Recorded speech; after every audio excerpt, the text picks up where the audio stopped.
Olá, tudo bem com vocês? Hoje, dia 257, nós vamos ler os capítulos 7, 8 e 9 do livro de Daniel. Capítulo 7. Os sonhos sobre os 4 animais. No primeiro ano do rei Belsazzar, rei da Babilônia, teve Daniel um sonho e visões ante seus olhos quando estava no seu leito. Escreveu logo o sonho e relatou a suma de todas as coisas. Falou Daniel e disse: Eu estava olhando durante a minha visão da noite, e eis que os 4 ventos do céu agitavam o mar grande. 4 animais grandes, diferentes um dos outros, subiam do mar. O primeiro era como leão e tinha asas de águia. Enquanto eu olhava, foram-lhe arrancadas as asas, foi levantado da terra e posto em 2 pés como homem. Ele foi dado a mente de homem. Continuei olhando, e eis aqui o segundo animal, semelhante a um urso, o qual se levantou sobre mim dos seus lados. Na boca, entre os dentes, trazia 3 costelas, e lhe diziam: Levanta-te, devora muita carne. Depois disto, continuei olhando, e eis aqui outro, semelhante a um leopardo, e tinha nas costas 4 asas de ave. Tinha também este animal 4 cabeças, e foi-lhe dado domínio. Depois disto, eu continuava olhando nas visões da noite, e eis o 4º animal, terrível, espantoso e sobremodo forte, o qual tinha grandes dentes de ferro. Ele devorava e fazia em pedaços, e pisava aos pés o que sobejava. Era diferente de todos os animais que apareceram antes dele, e tinha 10 chifres. Estando eu a observar os chifres, eis que entre eles surgiu outro pequeno, diante do qual 3 dos primeiros chifres foram arrancados. E eis que neste chifre havia olhos como os de homem, uma boca que falava com insolência. Continuei olhando até que foram postos uns tronos, e o ancião de dias se assentou. Sua veste era branca como a neve, e os cabelos da cabeça como a pura lã. E o seu trono eram chamas de fogo, e suas rodas eram fogo ardente. Um rio de fogo manava e saía diante dele. Milhares de milhares o serviam, e miríades de miríades estavam diante dele. Assentou-se ao tribunal, e se abriram os livros. Então estive olhando por causa da voz dos insolentes palavras que o chifre proferia. Estive olhando e vi que o animal foi morto, e o seu corpo desfeito e entregue para ser queimado.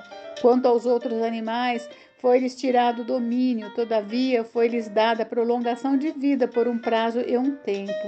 Eu estava olhando nas minhas visões da noite, e eis que vinha com as nuvens do céu, um como o filho do homem, e dirigiu-se ao ancião de dias, e o fizeram chegar até ele. Foi-lhe dado domínio e glória e o reino, para que os povos, nações e homens de todas as línguas o servissem. O seu domínio é domínio eterno, que não passará, e o seu reino jamais será destruído. Quanto a mim, Daniel, o meu espírito foi alarmado dentro de mim, e as visões da minha cabeça me perturbaram. Cheguei-me a um dos que estavam perto e lhe pedi a verdade acerca de tudo isto. Assim, ele me disse e me fez saber a interpretação das coisas. Estes grandes animais, que são 4 reis que se levantarão da terra. Mas os santos do Altíssimo receberão o reino e o possuirão para todo sempre, de eternidade em eternidade. Então, tive desejo de conhecer a verdade a respeito do 4º animal, que era diferente de todos os outros, muito terrível, cujos dentes eram de ferro, cujas unhas eram de bronze, que devorava, fazia em pedaços e pisava aos pés o que sobejava. E também a respeito dos 10 chifres que tinha na cabeça, e do outro que surgiu, diante do qual caíram 3, daquele chifre que tinha olhos e uma boca que falava com insolência, e parecia mais robusto do que os seus companheiros. Eu olhava, e eis que este chifre fazia guerra contra os santos e prevalecia contra eles, até que veio o ancião de dias e fez justiça aos santos do Altíssimo, e veio o tempo em que os santos possuíram o reino. Então ele disse: o 4º animal será um 4º reino na terra, o qual será diferente de todos os reinos, e devorará toda a terra, e a pisará aos pés, e a fará em pedaços. Os 10 chifres correspondem a 10 reis, que se levantarão daquele mesmo reino, e depois dele se levantará outro, o qual será diferente dos primeiros, e abaterá os 3 reis. Proferirá palavras contra o Altíssimo, magoará os santos do Altíssimo e cuidará em mudar os tempos e a lei.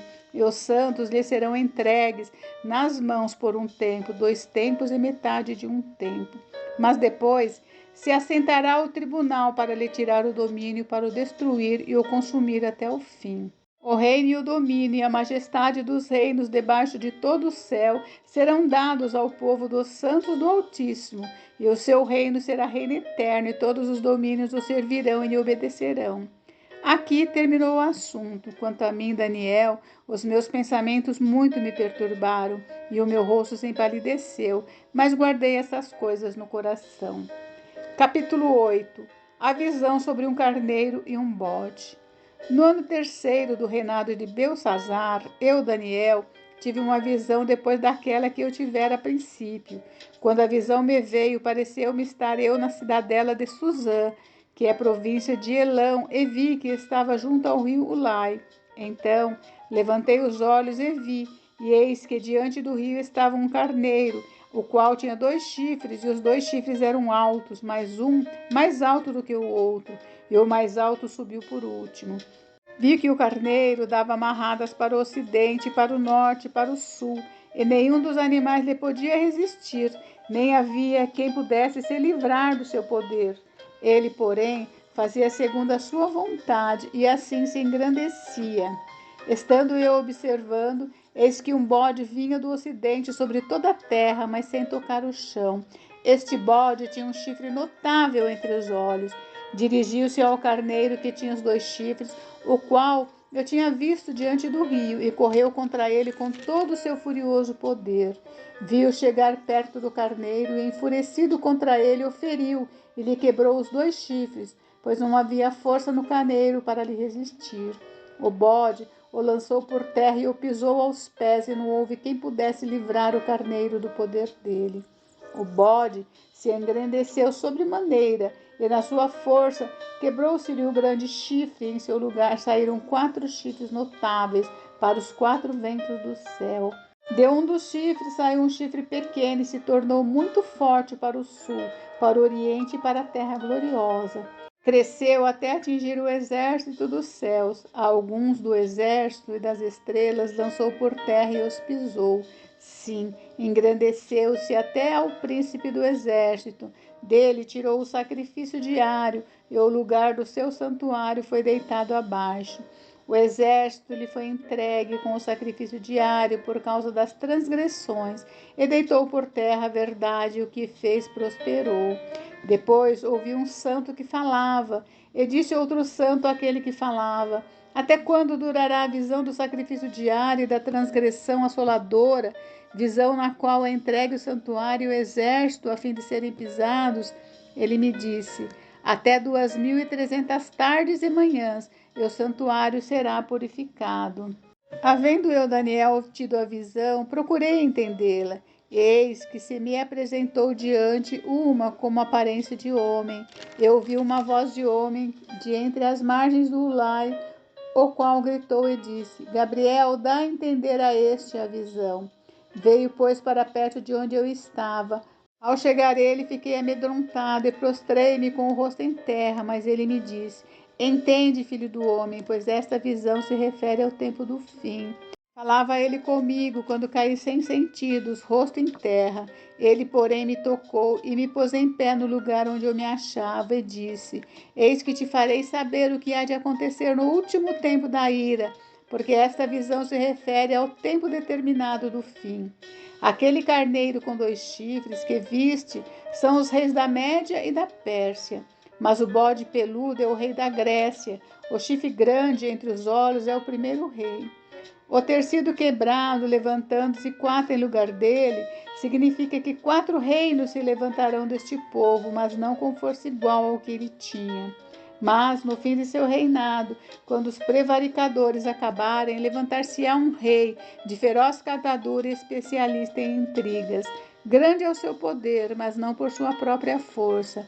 Causará estupendas destruições, prosperará e fará o que lhe aprouver. Destruirá os poderosos e o povo santo. Por sua astúcia nos seus empreendimentos, fará prosperar o engano, no seu coração se engrandecerá e destruirá muitos que vivem despreocupadamente. Levantar-se-á contra o príncipe dos príncipes, mas será quebrado sem esforço de mãos humanas. A visão da tarde e da manhã que foi dita é verdadeira. Tu, porém, preserva a visão, porque se refere a dias muito distantes. Eu, Daniel, enfraqueci e estive enfermo alguns dias. Então me levantei e tratei dos negócios do rei. Espantava-me com a visão e não havia quem a entendesse. Capítulo 9. A oração de Daniel pelo povo. No primeiro ano de Dario, filho de Assuero, da linhagem dos Medos, o qual foi constituído rei sobre o reino dos caldeus, no primeiro ano de seu reinado, eu, Daniel, entendi pelo livros que o número de anos de que a falara o Senhor ao profeta Jeremias, que haviam de durar das assolações de Jerusalém, era de 70 anos. Voltei o rosto ao Senhor Deus para o buscar com oração e súplicas, com jejum, pano de saco e cinza. Orei ao Senhor meu Deus, confessei e disse: Senhor, Deus grande e temível, que guardas a aliança e a misericórdia para com os que te amam e guardam os teus mandamentos. Temos pecado e cometido iniquidades, procedemos perversamente e fomos rebeldes, apartando-nos dos teus mandamentos e dos teus juízos. E não demos ouvido aos teus servos, os profetas, que em teu nome falaram aos nossos reis, nossos príncipes e nossos pais, como também a todo o povo da terra. A ti, ó Senhor, pertence a justiça, mas a nós o corar de vergonha, como hoje se vê. Aos homens de Judá, aos moradores de Jerusalém, todo Israel, quer os de perto, quer os de longe, em todas as terras por onde os tem lançado, por causa das suas transgressões que cometeram contra ti. Ó Senhor, a nós pertence o corar de vergonha, aos nossos reis, aos nossos príncipes e aos nossos pais, porque temos pecado contra ti. Ao Senhor nosso Deus pertence a misericórdia e o perdão, pois nos temos rebelado contra ele, e não obedecemos à voz do Senhor nosso Deus para andarmos nas tuas leis, que nos deu por intermédio de seus servos, os profetas. Sim, todo Israel transgrediu a sua lei, desviando-se para não obedecer a tua voz. Por isso, a maldição e as imprecações que estão escritas na lei de Moisés, servo de Deus, se derramaram sobre nós, porque temos pecado contra ti. Ele confirmou a sua palavra, que falou contra nós e contra os nossos juízes que nos julgavam, e fez vir sobre nós grande mal, porquanto nunca, debaixo de todo o céu, aconteceu o que se deu em Jerusalém. Como está escrito na lei de Moisés, todo este mal nos sobreveio. Apesar disso, não temos implorado o favor do Senhor nosso Deus para nos convertermos das nossas iniquidades e nos aplicarmos à tua verdade. Por isso, o Senhor cuidou em trazer sobre nós o mal e o fez vir sobre nós. Pois justo é o Senhor nosso Deus em todas as suas obras que faz, pois não obedecemos a sua voz. Na verdade, o Senhor nosso Deus, que tiraste o teu povo da terra do Egito com mão poderosa, e a ti mesmo adquiristes renome, como hoje se vê, temos pecado e procedido perversamente. Ó Senhor, segundo todas as tuas justiças, aparte-se a tua ira e o teu furor da tua cidade de Jerusalém, do seu santo monte, porquanto, por causa dos nossos pecados e por causa das iniquidades de nossos pais, se tornaram Jerusalém e o teu povo opróbrio para todos os que estão em redor de nós. Agora, pois, ó Deus nosso, ouve a oração do teu servo e as suas súplicas sobre o teu santuário assolado. Faz resplandecer o rosto por amor do Senhor. Inclina, ó Deus meu, os ouvidos e ouve. Abre os olhos e olha para a nossa desolação e para a cidade que é chamada pelo teu nome, porque não lançamos as nossas súplicas perante a tua face, fiados em nossas justiças, mas em tuas muitas misericórdias. Ó Senhor, ouve. Ó Senhor, perdoa. Ó Senhor, atende-nos e age. Não te retardes por amor de ti mesmo, ó Deus meu, porque a tua cidade e o teu povo são chamados pelo teu nome. A profecia das 70 semanas. Falava eu ainda e orava, e confessava o meu pecado e o pecado do meu povo de Israel, e lançava minha súplica perante a face do Senhor, meu Deus, pelo monte santo do meu Deus. Falava ainda na oração, quando o homem Gabriel, que eu tinha observado na minha visão ao princípio, veio rapidamente voando e me tocou à hora do sacrifício da tarde. Ele queria instruir-me, falou comigo e disse: Daniel, agora saí para fazer-te entender o sentido. No princípio das tuas súplicas saiu a ordem e eu vim para te declarar, porque és muito amado. Considera, pois, a coisa e entende a visão. 70 semanas estão determinadas sobre o teu povo e sobre a tua santa cidade para fazer cessar a transgressão, para dar fim aos pecados, para expiar a iniquidade, para trazer a justiça eterna, para selar a visão e a profecia e para ungir o santo dos santos. Sabe e entende, desde a saída da ordem para restaurar e para edificar Jerusalém, até ao ungido, ao príncipe, 7 semanas e 62 semanas. As praças e as circunvalações se reedificarão, mas em tempos angustiosos. Depois das 62 semanas será morto um ungido, e já não estará, e o povo de um príncipe que há de vir destruirá a cidade e o santuário, e o seu fim será num dilúvio, e até o fim haverá guerra, desolações são determinadas. Ele fará firme aliança com muitos por 1 semana. Na metade da semana fará cessar o sacrifício e a oferta de manjares. Sobre a asa das abominações virá o assolador, até que a destruição, que está determinada, se derrame sobre ele. Encerramos por hoje. Mas amanhã tem mais. Fiquem com Deus. Deus abençoe vocês. Até amanhã. Beijos, beijos.